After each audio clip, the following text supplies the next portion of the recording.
무엇이든지 구하는 바를 하나님께 받는 자라는 제목으로 하나님 말씀 증거하겠습니다.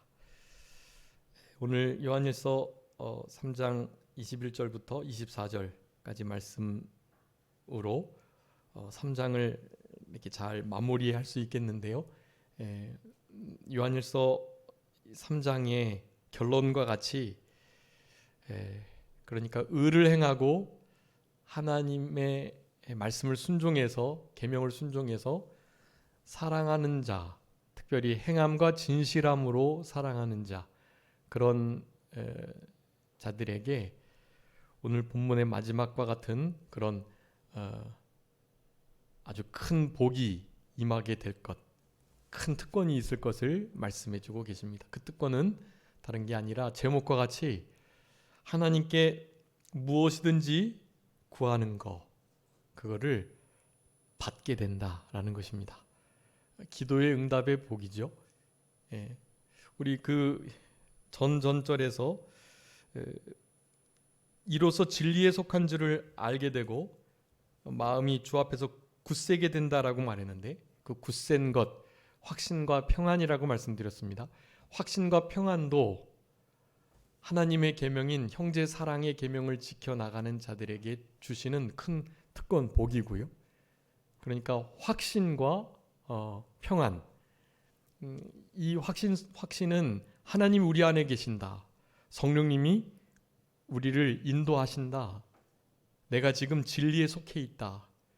우리 1장, 2장, 3장 초반부에 다루었던 것처럼 하나님과 사귐이 있는 자, 진리 가운데 행하는 자, 빛 가운데 행하는 자, 거짓말하지 않고 살인하지 않고 어둠에 있지 않고 영생을, 생명을 얻은 자, 진리가 우리 안에 있는 자, 또 진리에 속한 자, 우리가 진리에 있는 줄 다른 사람이 실제로 알게 되는 자, 이런 자들에 대한 것들을 다 살펴봤습니다. 그런 이들로서 살아가면서 그 모든 것들의 핵심이 바로 형제 사랑이다 라는 것을 결론적으로 말씀을 드리면서, 그런 이들이 이렇게 확신 속에서, 평안 속에서, 그리고 기도의 응답 속에서 그렇게 살아갈 수 있다. 여러분, 우리가 하나님 앞에 기도드리고 그 기도의 응답이 없다라고 느껴질 때는 이런 것을 점검해 보셔야 돼요. 내가 그분의 계명 지켜가고 있는가? 우리 시편 78편 지금 새벽에 하고 있는데, 이스라엘 백성들의 역사를 통해서 그들이 얼마나 하나님 준행하기를 거절하고 하나님 말씀 계명 준행하기를 거절하고 그분이 행하셨던 기이한 구원의 은혜와 생활의 은혜들을 잊어버리며 기억하지 아니하며, 그리고 패역한 배반하는 마음 상태로 하나님을 시험하고 하나님이 정말 계신가, 그런 것들을 계속해서 완악하고 완고한 마음으로 하나님을 원망하고 불평하는 불신앙의 모습을 갖는 것에 대해서 살펴보고 있습니다. 하나님께 소망 두지 아니하고 하나님께서 베풀어주신 이 은혜들을 잊어버리면서 그의 계명 준행하기를 거절하는 자들의 모습, 그런 자들의 모습이 우리에게 있는가? 여러분, 그런 자들은 하나님께 무엇을 구하여 얻기를 바라서는 안 돼요. 그런 상태로 살아가면서 어떻게 하나님께 기도하고 또 기도한 것이 응답받기를 바라겠어요? 그것은 정말 배은망덕한 것이고 하나님이 그 기도 당연히 안 들어주십니다. 그리고 그런 기도를 가증히 여기신다고 잠언은 말해요. 의인의 기도는 들어주시지만 다른 사람들의 어려움을 호소하는 그 소리에 귀 기울이지 않고 하나님의 계명을 순종하지 아니하면서 기도한다면 그 기도가 상달되지 아니할 뿐만 아니라 그 기도가 하나님께서 가증히 여겨지는 기도라고 말씀하는 거예요. 그러니까 기도의 응답을 누리는 특권을 우리가 실제적으로 경험하며 살아가야 되는데요. 그것이 없다라고 하면 그냥 특권이 없는 것 정도만이 아니라 내가 그 특권을 누리지 못하는 것 생각과 더해서 실제로 하나님 앞에 내가 어떠한 범죄를 하고 있는가에 대한 생각을 하셔야 한다라는 것입니다. 뭐 다른 여러 가지가 있겠지만 그 중에 바로 이 형제 사랑이, 형제 사랑을 행함과 진실함으로 행해 나가고 있었느냐. 그리고 우리 10절에 있는 것처럼 의를 행하지 않고 형제를 사랑하지 않는 그런 상태, 그런 상태는 하나님께 속한 자, 하나님께로 난 자가 아니라고 말씀했어요. 그러니까 의를 행하는 거 없이, 형제 사랑함이 없이 지내면서 하나님 앞에 말씀에 무엇이든지 기도하면 받은 줄로 믿으라고 여기 요한일서 3장에 말씀했으니까 뭐든지 구해야지 하면서 구하면 당연히 하나님께서 응답하실 수 없고요.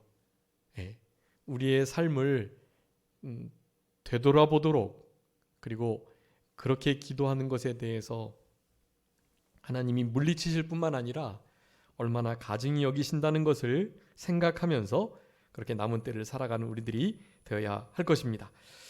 무엇이든지 구하는 바를 하나님께 받는 자, 이것이 하나님의 계명, 그의 아들 예수 그리스도 이름을 믿는 자에게 주시는 아주 큰 특권이고, 그런 자를 설명하는 것이다. 무엇이든지 구하는 것을 하나님께 받는 자. 여러분, 이것이 우리들의 별명이 되어야 됩니다. 우리가 하나님께 구할 때 하나님을 사랑하고, 우리 지난 시간에 살펴봤던 것처럼 우리의 양심에 적어도 거리끼는 것이 없을 때, 양심보다 크신 하나님의 말씀과 그의 기뻐하신 뜻, 성령의 인도, 이런 것에 거리낌이 없어야, 그래야만 우리가 이렇게 하나님 앞에 담대하게 굳세게 서고 기도할 수 있다고 말씀드렸어요.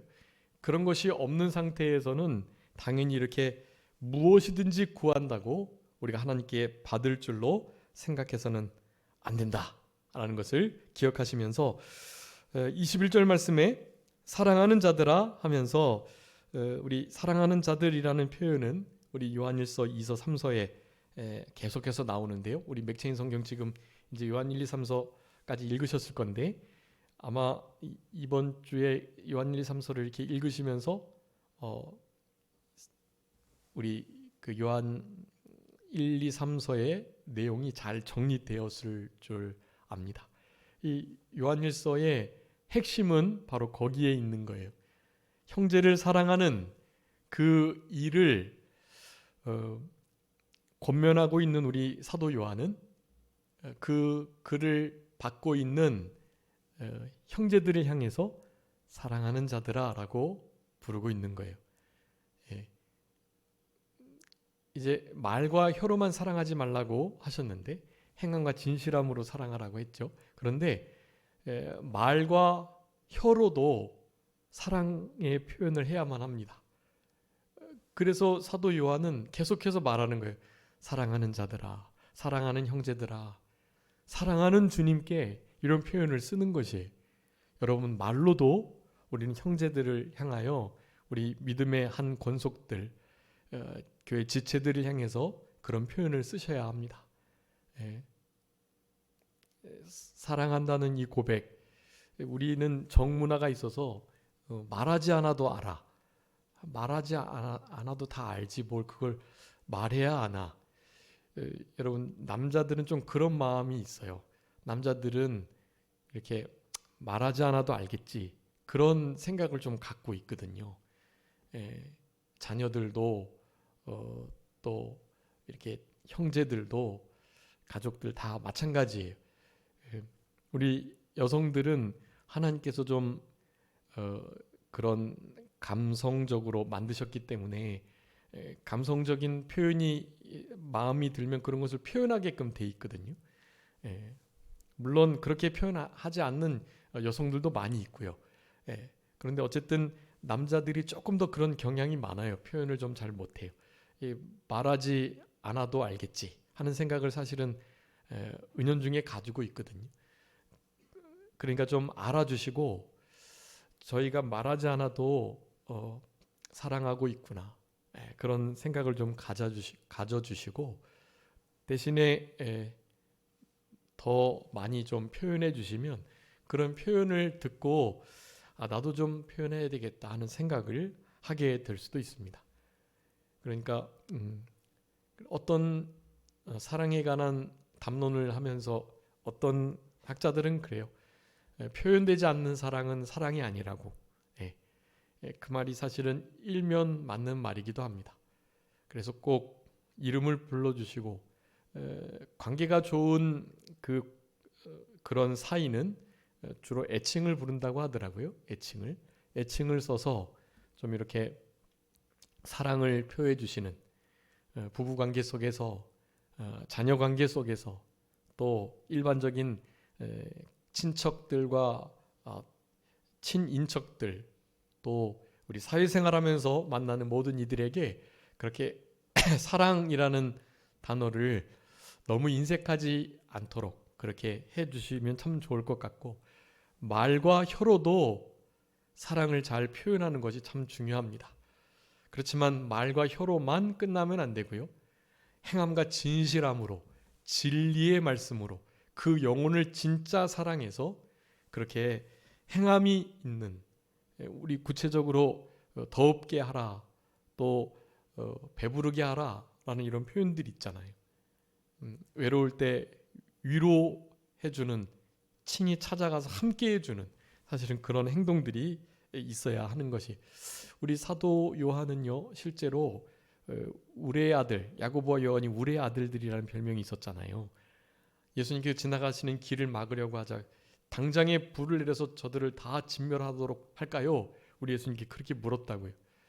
그렇게 사실은 좀 진리로 모든 것을 딱 행해 나가려는 그런 성품이었는데 우리 주님의 사랑을 깊이 깨닫고 주님의 품 가운데 품겨졌던 우리 사도 요한은 사랑의 사도로 바뀌게 되었던 것입니다.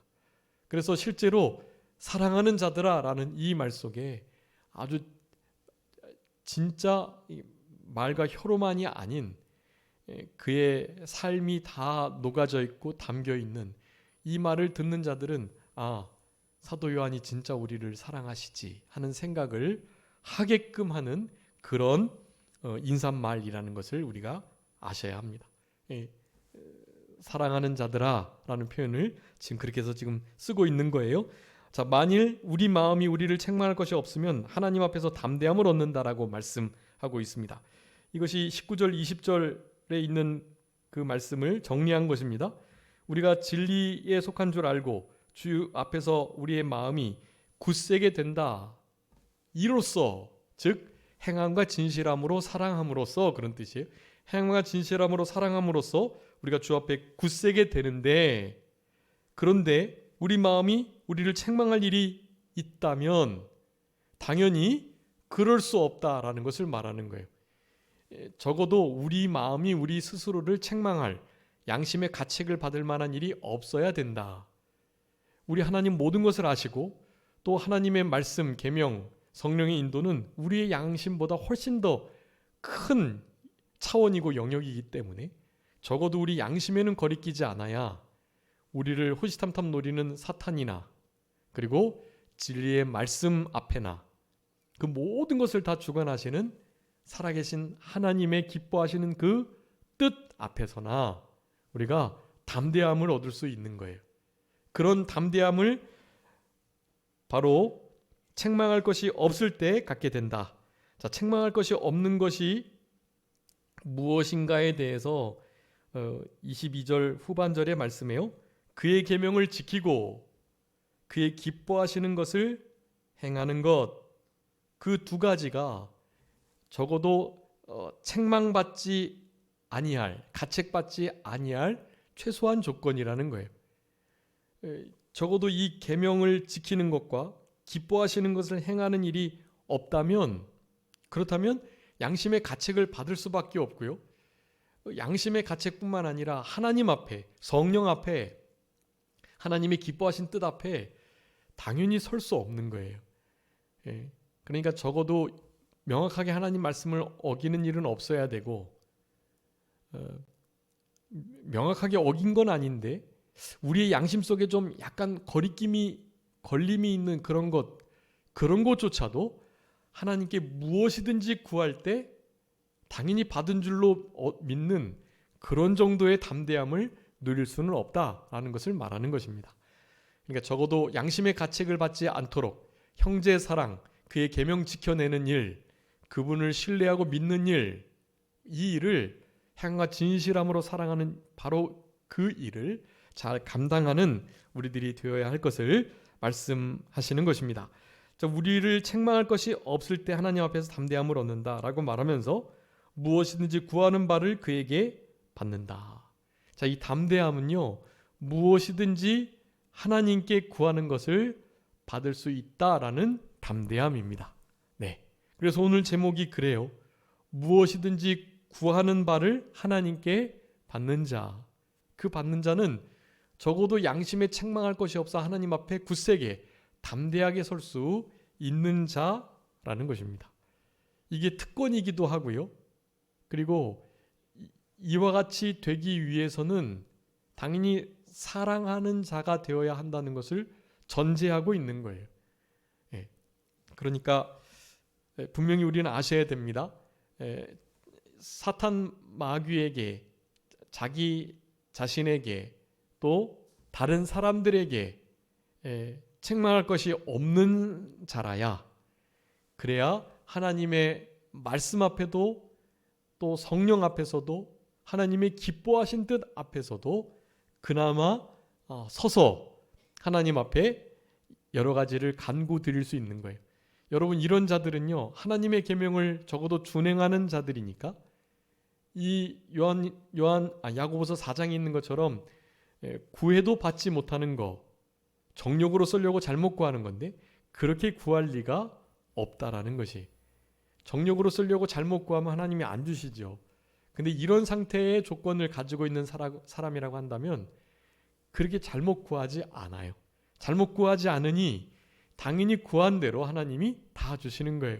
주님을 사랑하는 마음으로, 계명을 지키는 마음으로, 형제 사랑하는 마음으로 빛 가운데 거하며 양심의 가책 없이 자기 자신에게 떳떳해서 그렇게 믿음으로 살아가려고 힘쓰는 자의 간구는 결코 하나님의 말씀을, 그 뜻을 벗어나지 않는다.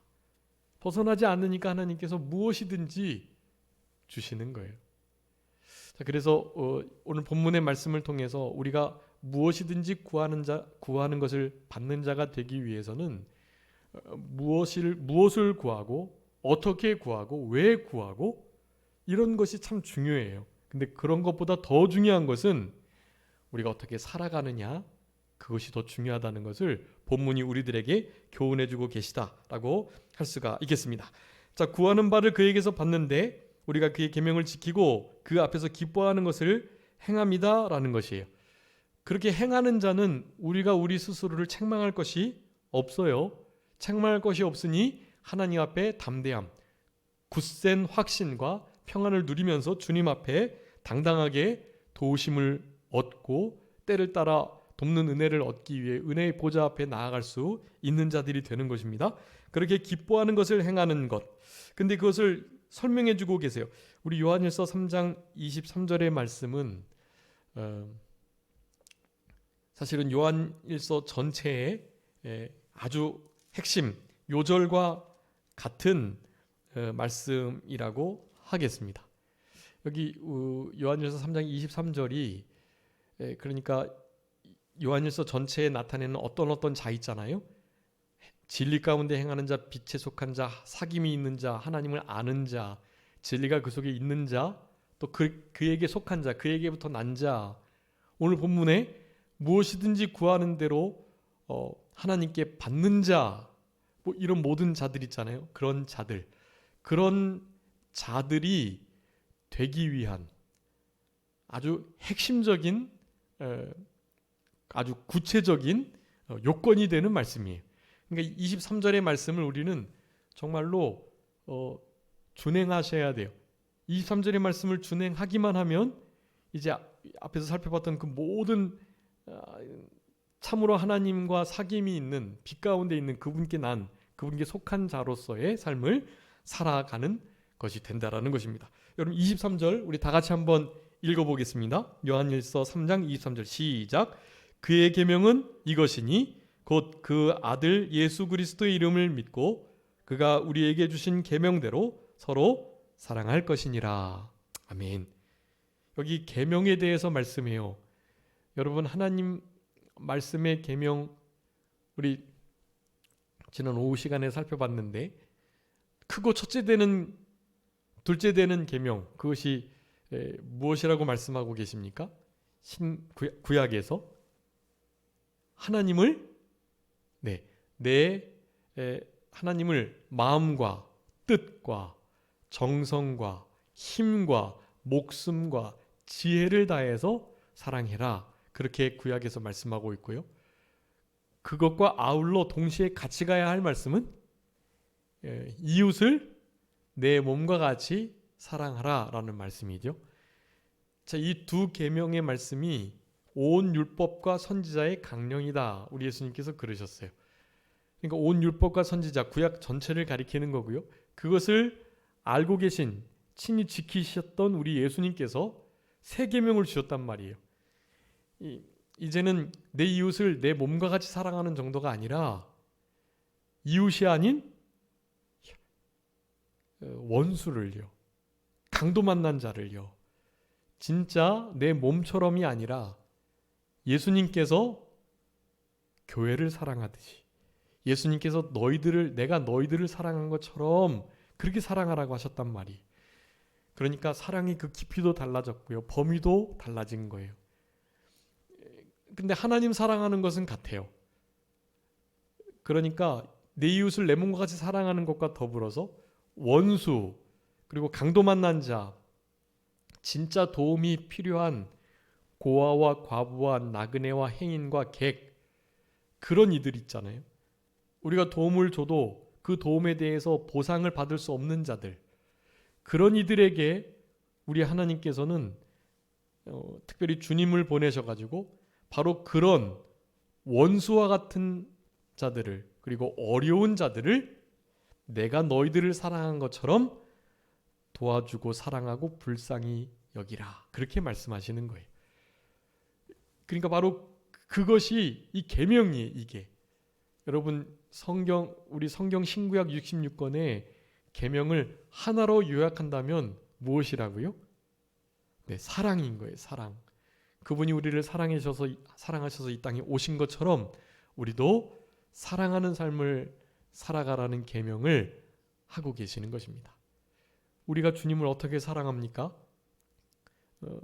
주님을 사랑하는 것은 이것이니 곧 그의 계명을 지키는 것이다. 이제 뒤에 요한일서 5장에 말씀해요.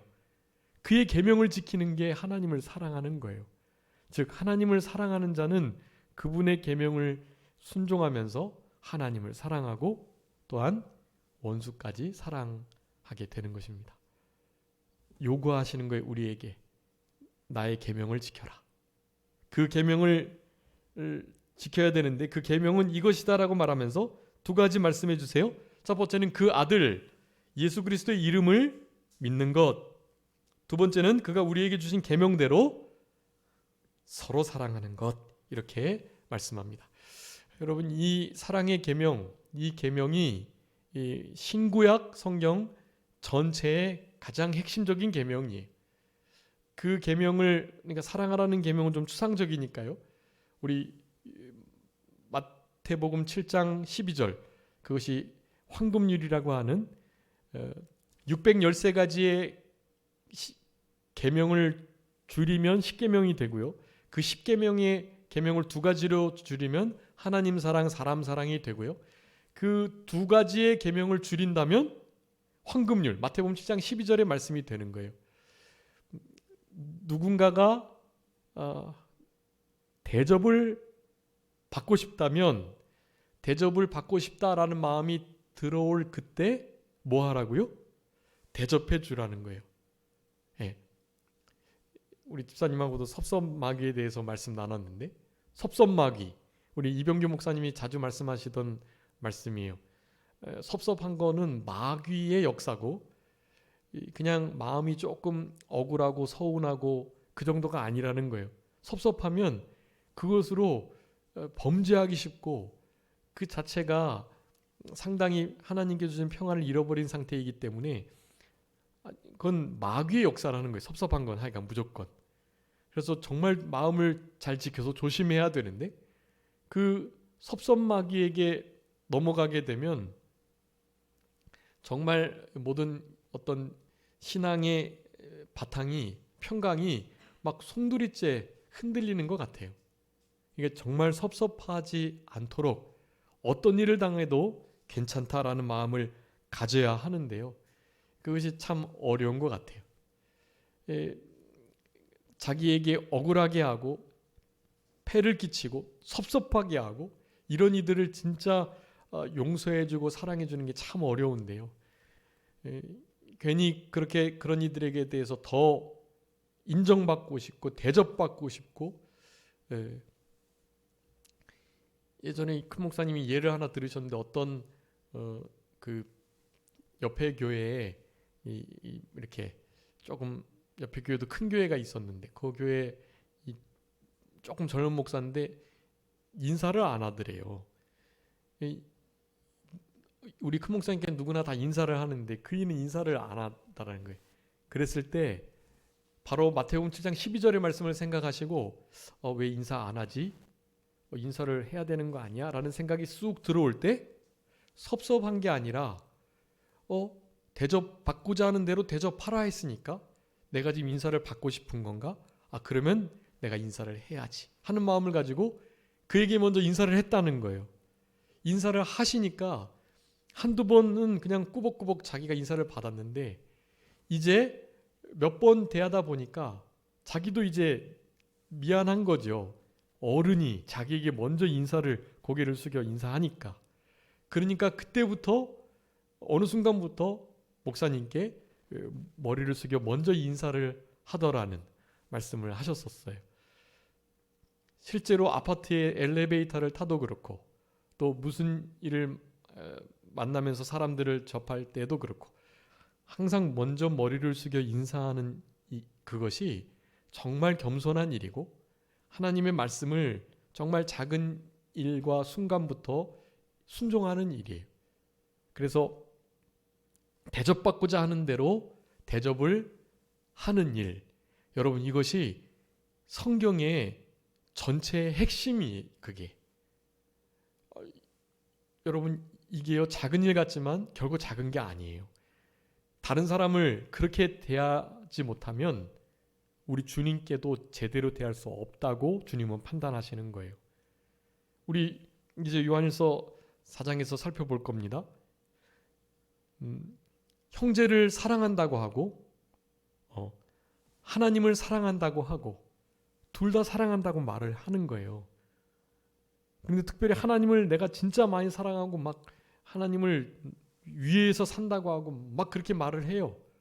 그러면서 형제를 사실 행함과 진실함으로 사랑하지 못한다면 하나님을 사랑한다는 그 말은 무슨 말이다? 네, 거짓말이다라고 말씀하는 거예요. 그러니까 하나님을 진짜 사랑하는 자는 그것보다 훨씬 더 작은 일인 사람, 형제를 먼저 사랑하는 일을 반드시 한다라는 거예요. 그러니까 사람을 대접하고 용서하고 관용을 베풀고 허물을 덮어주고 죄를 가려주는 일을 못하면서 그러면서 하나님을 사랑한다. 나 하나님과 관계가 좋다. 사귐이 있다. 라고 말하는 것은 다 거짓말이라는 거예요.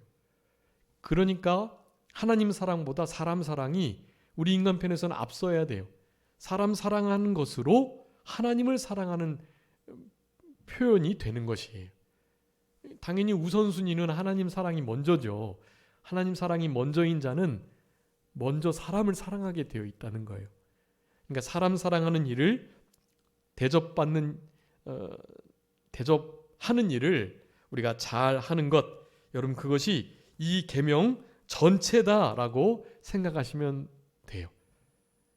그렇게 살아가시는 우리의 남은 생애가 될 때 우리의 주변 삶 가운데 그리스도의 향기가 진리의 빛이 그리고 참된 썩어짐과 부패가 방지되는 소금의 역할을 진짜 감당하면서 살아갈 수 있게 된다라는 것을 꼭 기억하셔야 되겠습니다. 우리 이 사랑이라는 것, 이거 아무리 강조해도 지나치지 않는데요. 지금 몇 가지 사랑에 대한 아주 요체가 되는 말씀을 몇 가지 살펴보도록 하겠습니다. 먼저 로마서 13장 8절부터 10절 한번 읽어주세요. 로마서 13장 8절부터 10절 8, 9, 10 이 안에 사랑이 얼마나 중요한지를 강조하고 계시는데요. 로마서 13장 8절부터 10절. 피차 사랑의 빛 외에는 아무에게든지 아무 빛도 지지 말라. 로마서요? 네, 로마서 13장 8절부터 10절. 피차 사랑의 빛 외에는 아무에게든지 아무 빛도 지지 말라. 남을 사랑하는 자는 율법을 다 이루었느니라. 간음하지 말라, 살인하지 말라, 도둑질하지 말라, 탐내지 말라 한 것과 그 외에 다른 계명이 있을지라도 내 이웃을 내 자신과 같이 사랑하라 하신 그 말씀 가운데 다 들었느니라. 사랑은 이웃에게 악을 행하지 아니하나니 그러므로 사랑은 율법의 완성이니라. 아멘. 여러분 아주 중요한 말씀입니다. 자, 사랑하는 그 말씀, 사랑의 그 말씀은 성경 전체라는 거예요. 전체. 8, 9, 10절에서 그걸 계속해서 강조하고 계세요. 즉 사랑하는 자, 남을 사랑하는 자는 율법을 어떻게 했다? 다 이루었다라고 말이에요. 그리고 사랑하라 하는 말씀에 뭐가 다 들었대요? 율법이 다 들었대요. 네. 그러니까 율법 전체가 사랑이라는 단어에 다 포함되어 있다는 거예요. 그러니까 남을 사랑하는 그 계명을 지키는 것은 율법을 다 지킨 거라는 거예요. 그러면서 10절에서 말씀합니다. 사랑은 율법의 완성이니라. 네. 여러분 사랑이 이만큼 중요한 거예요. 사랑 안에 모든 율법의 말씀이 다 들었고 그러니 사랑을 행하면 율법을 다 이룬 것이고 그러기에 사랑은 율법의 완성이다 라는 표현을 쓰는 것입니다. 여러분 이런 사랑을 우리 예수님께서 그렇게 강조하셨고 몸소 실천하셨고 그리고 우리 하나님의 본질 그 본질 자체가 사랑이세요. 하나님은 사랑이시라. 그래서 그렇게 강조하여 말하는 거예요. 그래서 우리 사도 요한은 사랑의 사도가 되기를 바랬던 것입니다. 그래서 사람들에게 사랑의 논증서와 같은 요한 1, 2, 3서를 쓰고 있는 거예요. 여러분 사랑 안에 다 들었습니다. 사랑은 율법을 다 이루는 것이고 사랑은 율법의 완성인 거예요. 여러분 이 사랑 안에 모든 율법이 송두리째 들어있다라는 것을 꼭 기억하셨으면 좋겠고 그것을 갈라디아서 5장 14절에서도 이렇게 표현하고 있어요. 한번 읽어주세요. 갈라디아서 5장 14절. 갈라디아서 5장 14절입니다.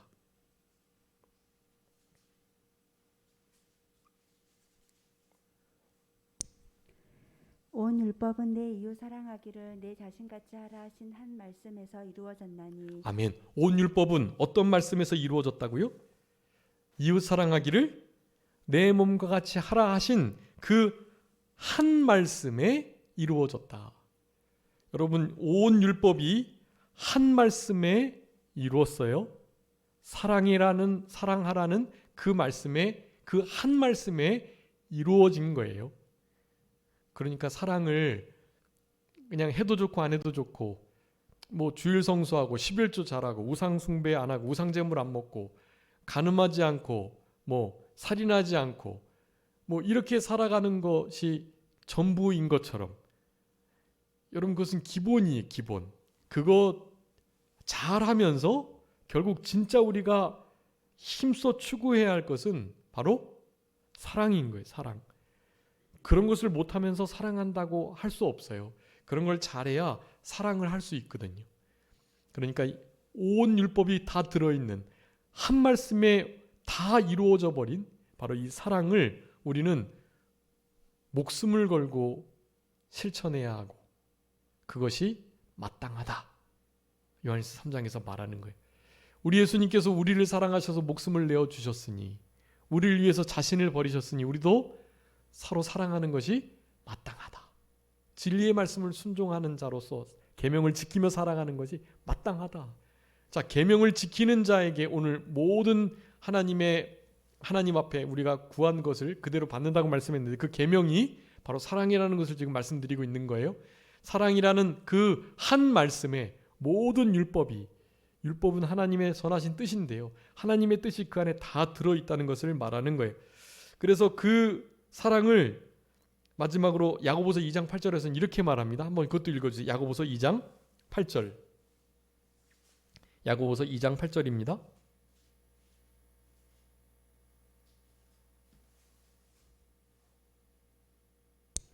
너희가 만일 성경에 기록된 대로 내 이웃 사랑하기를 내 몸과 같이 하라 하신 최고의 법을 지키면 잘하는 것이거니와. 아멘. 자, 최고한 법, 최고의 법이 무슨 법이라고요? 사랑의 법이라는 것입니다. 여러분, 사랑의 법, 우리 갈라디아서 6장에서는 그것을 그리스도의 법이라고 말하는데요, 우리가 그리스도의 법을 성취하기 위해서 서로의 짐을 지라. 짐을 지다 할 때 그 지다는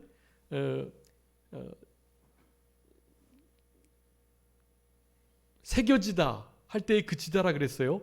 몸에 예수 그리스도의 흔적, 스티그마, 우리의 몸에 예수의 흔적을 지니는 게 우리 한 해의 목표인데, 예수님의 흔적이 거지는 것은, 그 스티그마가 남는 것은 다른 게 아니라 그 그리스도의 법, 최고의 법인 서로의 짐을 져주는 것, 그것이 바로 그리스도의 흔적이 남는 일이라는 것을 말씀드렸어요.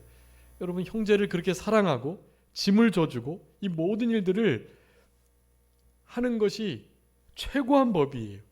그러니까 다른 법 찾으실 필요 없고요, 이 사랑의 법, 이 법을 잘 이루시기만 하면 돼요.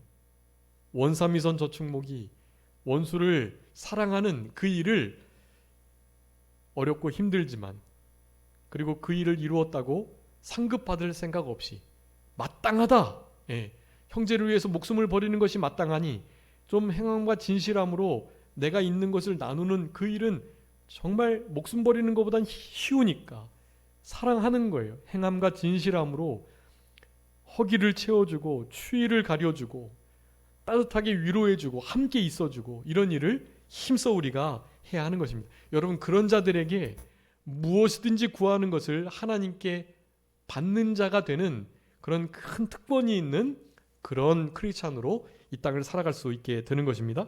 그래서 베드로전서 1장 22절에서는 너희가 진리를 순종함으로 영혼이 깨끗하게 되고 거짓이 없이 형제 사랑하기에 이르게 됐는데 마음으로 서로 뜨겁게 피차 사랑해야 된다고 말씀해요. 여러분, 사랑을 그냥 하시는 게 아니라 어떻게 하시라고요? 뜨겁게 피차 사랑해야 해요. 베드로전서 4장 8절에서도 말씀합니다. 무엇보다도 열심으로 사랑해라. 우리 베드로전서 4장의 기사대봉, 기도하고 사랑하고 대접하고 봉사하라는 말씀 드렸죠. 무엇보다 무엇 해야 된다고요? 열심으로 사랑해야 된다. 여러분, 사랑은 뜨겁게 그리고 열심으로 하셔야 돼요. 히브리서 13장 1절에 말씀합니다. 형제 사랑하기를 계속하고, 여러분 계속 사랑하셔야 돼요. 아주 중요한 꾸밈어를 사용해서 사랑하는 것을 명령해주고 계시다는 것을 여러분 기억하셔야 되겠습니다. 에베소서 5장 2절에서는 사랑 가운데서 행해라 라고 말씀해요. 고린도전서 16장 14절에서는요, 무슨 일을 하든 모든 일을 사랑으로 행하라 그렇게 말해요. 사랑으로 행하고 사랑 가운데서 행하고 피차 열심으로 뜨겁게 사랑하고 그 사랑하는 일을 계속하는 우리들이 되어야 되겠습니다. 여러분, 그런 자들에게 모든 무엇이든 하나님 앞에 구할 때 그 구한 것을 하나님께서 다 들어주시는, 기도에 응답하시는 역사가 나타나게 되는 것입니다. 여러분, 이런 삶을 남은 때 잘 살아가셔서 우리의 삶 속에 성령의 첫 번째 열매, 사랑의 열매가 잘 맺혀지는 그런 성령의 사람들이 다 되셨으면 좋겠고, 우리가 요한일서 3장의 후반부 살펴보면서 우리가 사랑을 어떻게 할 수 있나에 대해서 잠깐 말씀드렸어요. 첫 번째, 요한일서 3장 16절, 요한복음 3장 16절처럼 요한일서 3장 16절 중요하다 그랬어요. 예수님께서 우리를 위해서 목숨을 버리셨으니 우리가 서로 사랑하는 것이 우리도 마땅하다. 그 진리의 말씀을 붙들어야 되고요. 또 마태복음 18장 예 들었어요. 1만 달란트와 100데나리온 빚진 자, 그 예를 꼭 생각하시라 그랬어요. 우리 주님께서 우리를 1만 달란트 빚진 자로서 우리의 그 1만 달란트를 탕감해 주셨다. 그런데 원수들이 우리에게 대하는 것은, 우리에게 잘못하는 것은, 원수를 사랑해야 하는 것은 그저 100데나리온 탕감해 주는 것과 같다. 1만 달란트 60억이라고 하면 100데나리온 1만 원이라고 그랬어요. 우리는 60억 탕감받는 자로서 우리에게 1만 원 빚진 자 당연히 탕감해주고 사랑해줘야 된다라는 말씀드렸습니다. 마지막으로 로마서 5장 5절 말씀드렸어요. 하나님의 사랑이 성령으로 말미암아 우리의 마음 가운데 부어져야 사랑할 수 있다. 여러분, 이런 말씀들을 가지시고 마땅히 사랑하는, 사랑의 열매가 맺혀지는 성령의 사람으로 남은 때를 살아가며 기도의 응답의 큰 특권을 누리면서 살아가시는 우리 모두가 되었으면 좋겠습니다. 잠깐 기도하겠습니다. 살아계신 우리 아버지 하나님, 감사합니다. 우리들에게 최고한 법, 모든 율법이 사랑 한 말씀에 다 들어있다는 이 귀한 진리의 말씀을 우리 요한일서를 통해서 우리들에게 분명하게 교훈해 주시는 아버지 하나님, 감사합니다. 그 계명, 바로 사랑의 계명이라는 것을 기억하고 계명을 지키는 자, 그의 계명은 곧 예수 그리스도의 이름을 믿고 서로 사랑하라는 그 말씀을 지키는 것이 바로 계명이라는 것을 언제나 기억하고, 이렇게 계명을 잘 지켜나감으로 말미암아 그러한 자들에게 주시는 이 굳센 담대한 특권, 그것은 무엇이든지 그에게 구하는 대로 받게 해주시겠다는 이 귀한 특권을 남은 때 누리며 살아가는 우리 모두가 되게 하여 주시고, 특별히 성령으로 말미암아 하나님의 사랑이, 그리스도의 십자가의 큰 은혜와 은총이 우리의 심령 속에 늘 부어져서 성령의 도우심으로 말미암아 성령의 첫 번째 열매인 사랑의 열매를 잘 맺어드림으로 우리 하나님을 기쁘시게 하고 다른 사람들에게 덕과 유익을 끼치며 우리도 우리 주님을, 사랑이신 주님을 조금이나마 닮아나가는 우리의 남은 생애가 되게 하여 주시기를 간절히 바라옵고, 형제를 행함과 진실함으로 사랑하는 그런 우리 모두가 되게 하여 주옵소서. 모든 것 주님께 의탁하옵고 감사하오며 살아계신 예수 그리스도의 이름으로 기도 올리옵나이다. 아멘.